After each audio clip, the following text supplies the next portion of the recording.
Hello everyone, this is Chris, aka Dark Phoenix, with my review of Paranormal Activity 6: The Ghost Dimension. As the title suggests, this is the sixth entry in the Paranormal Activity franchise, and as you would expect, this movie shares quite a few similarities and story elements with its predecessors.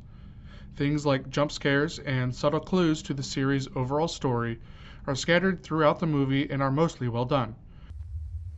There's nothing fucking there.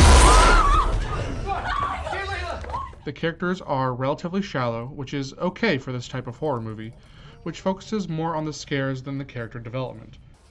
You know, I've heard of spirit photography before, but I've never actually seen it in person. The effects, however, are, in my opinion, a grab bag of both good and bad, while the story tries to answer questions but just creates more and bigger plot holes than ones that already exist in the series. The fact that we moved into this specific house, of all the houses we looked at, it just doesn't seem like a coincidence to me. The editing is fairly good, using mostly simple cut transitions with a few disguised with simple distortion overlays. Transitions from scene to scene were never jarring and always made sense in moving the plot forward. The jump scares were good, if mostly predictable, and were matched well with the pacing of the story.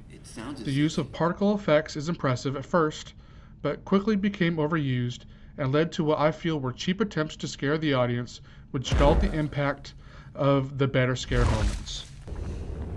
The CGI effects are where this movie really stands out against its predecessors.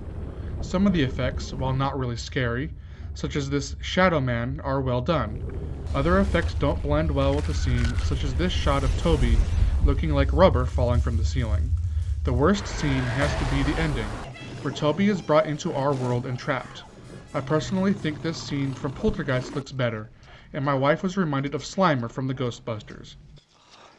Disgusting blob. And then there is this scene which would have been more effective in a 3D movie. The hand looks plastic, and while initially shocked, I had to laugh at the quality of the CGI. The last thing I want to touch on is the doorway. The effects used here are impressive. I can't tell if this is a set piece with a platform built into the wall, or if it's entirely CGI. I imagine it's a combination of both based on this scene where the mother climbs into the tunnel. Overall, this movie was fairly good and fits well into the franchise. There is a lot more I could say about it, but that would require a much longer video. When watched as a standalone movie, the story is well written and the effects can be mostly overlooked.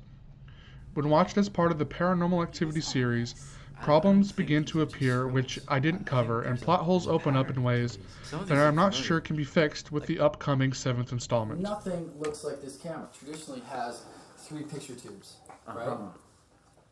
This one has 6. This movie is probably best watched by itself and not to be taken too seriously. And as for watching with the rest of the series, just remember that the first movie was meant to be a one-off, and anything after number 3 is a desperate attempt to answer fan questions, which has resulted in them writing themselves into a corner. But don't take my word for it. Watch it for yourselves, decide for yourselves, and form your own opinions.